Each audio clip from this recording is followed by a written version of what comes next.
بسم اللہ الرحمن الرحیم وَإِذَا تَضَمَّنَ الْخَبَرُ الْمُفْرَدُ مَا لَهُ صَدْرُ الْكَلَامِ مِثْلُ أَيْنَ زَيْدٌ۔ پچھلے سبق میں آپ لوگوں نے وہ مقامات پڑھ لیے تھے جہاں مبتدا کو مقدم کرنا واجب تھا۔ آگے مصنف رحمۃ اللہ علیہ نے ان صورتوں کو بیان فرمایا ہے جہاں خبر کو مقدم کرنا واجب ہے۔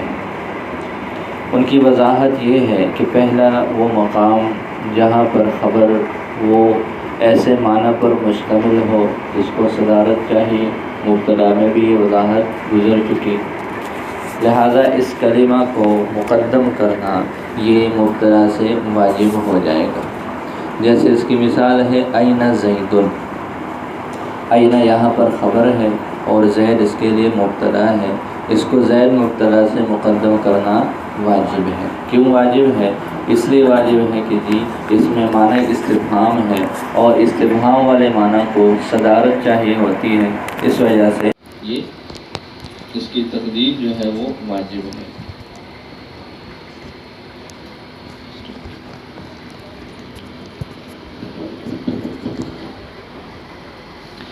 دوسری صورت یہ ہے او کان مصححا لہو۔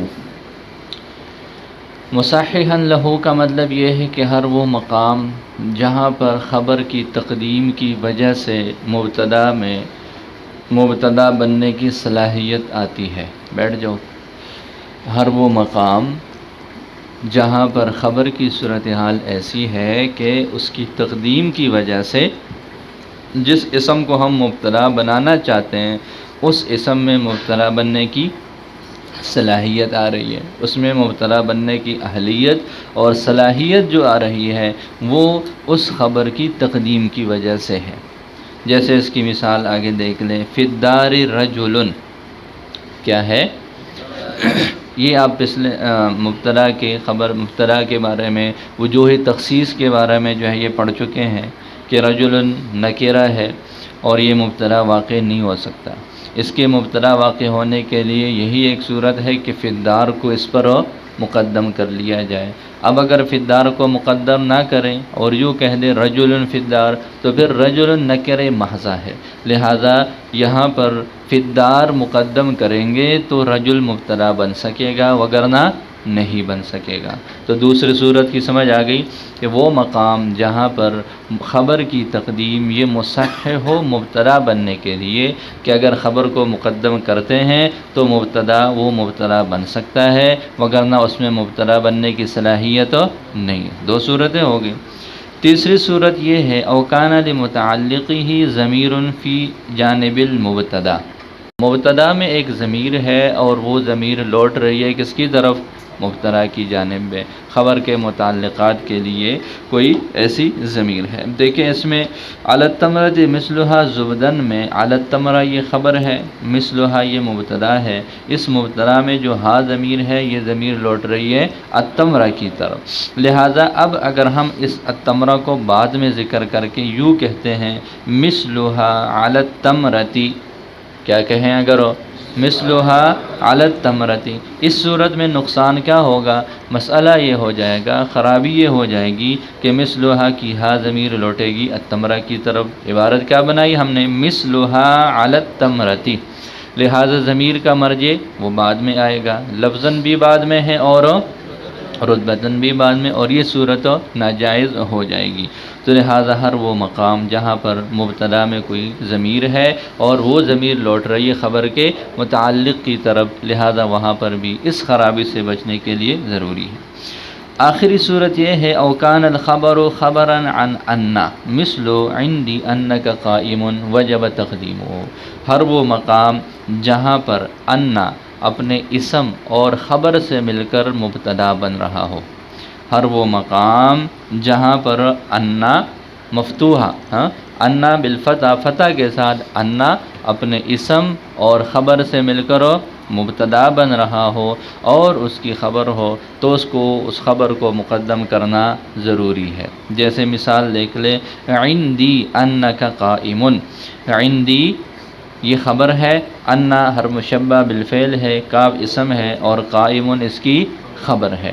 لہٰذا یہاں پر دیکھیں کہ انا اپنے اسم اور خبر سے مل کر یہ مبتدا بن رہا ہے، اور یہ جو عندی ہے اس کے لیے خبری مقدم ہے، لہذا یہاں پر ایسا کرنا ضروری ہے۔ اب اگر ہم عندی کو بعد میں لے آئیں، عندی کو بعد میں لے آ کر عبارت یوں ہو جائے گی انک قائم عندی، انک قائم عندی۔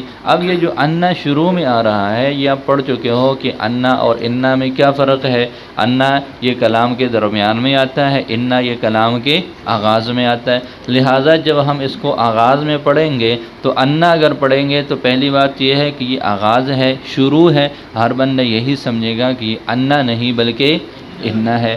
پھر انا میں فتحہ ہے، فتحہ یہ تخفیف ہے، فتحہ کے اندر خفت ہے، لہذا خفت تلفظ میں بھی جب اس کی ادائیگی ہوتی ہے تو سننے والے کو بھی یہ شائبہ ہو سکتا ہے، یہ التباس ہو سکتا ہے کہ اس بولنے والے نے انا نہیں بولا بلکہ اس نے انا بولا ہے، لہذا یہ دونوں خرابی اس میں آ سکتی ہے۔ تو 4 مقام ایسے ہیں جہاں خبر کی تقدیم یہ واجب ہے۔ کون کون سی جگہ ہیں اختصار کے ساتھ پھر دیکھ لو۔ سب سے پہلی صورت یہ ہے کہ جہاں پر خبر کسی ایسے معنی پر مشتمل ہو جس کو صدارتی کلام چاہیے۔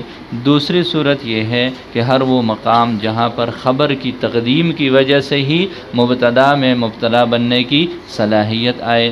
تیسری صورت وہ ہے کہ جہاں پر مبتدا کی طرف کوئی ایسی ضمیر ہو جس کا تعلق خبر کے متعلقات سے ہے، لہذا یہاں پر وہ اضمار قبل ذکر سے بچنے کے لیے ضروری ہے۔ آخری صورت یہ ہے کہ ہر وہ مقام جہاں پر انا اپنے اسم اور خبر سے مل کر وہ مبتدا ہو اور پھر اس کی جو ہے وہ خبر ہو تو اس خبر کی تقدیم جو ہے وہ ضروری ہے۔ اب دیکھو شرح میں اس کے ساتھ کیا وضاحت ذکر کی ہے۔ وَإِذَا تَضَمَّنَ الْخَبَرُ الْمُفْرَدُ، جب خبر مفرد متضمن ہو جائے، کیا؟ جب خبر مفرد متضمن ہو جائے صدارت کلام والے معنی کو۔ اب اس مفرد کے لفظ پر اعتراض ہو جائے گا کہ جی آپ نے مثال تو دی ہے خبر مفرد کی، لیکن جو اس کے لیے آپ نے جملہ دیا ہے اَیْنَ زَیدٌ، اس کے لیے جو آپ نے جملہ دیا ہے اَیْنَ زَیدٌ والا، تو یہ جو اَیْنَ ہے یہ اَیْنَ تو مفرد نہیں ہے بلکہ یہ تو یہ تو جملہ ہے۔ یہ کیا ہے؟ اس لیے کہ ظرف ہے، اور ظرف کے بارے میں آپ لوگ یہ بات پڑھ چکے ہو کہ ظرف کا اپنا تو کوئی وجود نہیں ہے، اس کو تو متعلق کی ضرورت ہے۔ اب اس کا متعلق کیا نکالیں گے؟ اس سے پہلے آپ یہ مسئلہ پڑھ چکے ہیں کہ جب خبر کی جگہ پر ظرف واقع ہو تو اس میں جمہور حضرات یہی فرماتے کہ اس کو جملہ بنائیں گے۔ وما وقع ظرفا فالاکثر انہ مقدر بجملۃ، کل کے سبق میں پڑھ لیا تھا، لہٰذا یہاں پر یہ اَیْنَ خبر مفرد نہیں ہے۔